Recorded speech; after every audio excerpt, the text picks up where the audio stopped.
एक सिंध जवा, एक सकाफत जवा, नारो सदा जिए सिंध जवा, जिए सिंध जवा।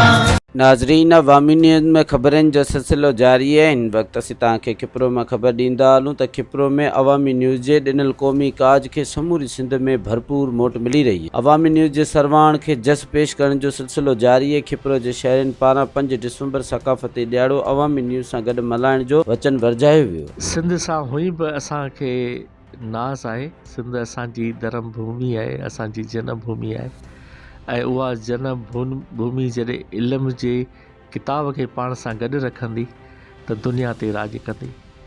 ऐं सिंध हुई बि सदियुनि खां वठी असांजे कल्चर मोहन जे दड़े खां वठी हींअर ताईं सिंध हमेशह शादो आबाद रही आहे।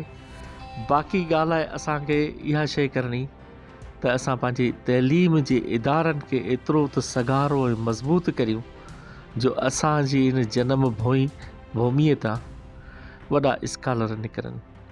इन उम्मीद सां त जेका लीडरशिप अवामी न्यूज़ रज़ाक भाई असां हमेशह गॾु हूंदो आहे इन्हनि ॾियारनि खां अलावा ॿियनि ॾियारनि ते बि, पर मुंहिंजे भाइरनि भेनरुनि सभिनी खे इहो ई हिकिड़ो पैगाम आहे त अचो धरती सां प्यार करियूं ऐं इल्म सां प्यार करियूं। सिंध तो हमेशह असांजो तालीम जो चाह असांजो ऐं अवामी न्यूज़ चैनल खे बिल्कुलु दिलि जी गहराइनि सां भरपूर तारीफ़ सां शुक्रगुज़ार ईंदुसि जेको 5 दिसंबर जो सिडनी सकाफ़ती ॾियारो मिलाए पियो। अब्दुल रज़ाक राजपूत साहब खे जेको खिप्रो में बाक़ाइदा सां बहितरीनु नमूने सां सिंगारे पियो, हर शइ खे डेकोरेट करे पियो। ऐं जो कुझु माण्हुनि में इहा शइ हूंदी आहे बिल्कुलु बहितरीनु बेस्ट, जंहिंखां बिल्कुलु पंहिंजी तारीफ़ सां बाक़ाइदा गुंजाइश ॾिनो त बिल्कुलु रज़ाक साहब बहितरीनु करे पियो। 5 दिसंबर में बि पाण सिंधी ॾियारो मिलाइणु खपे।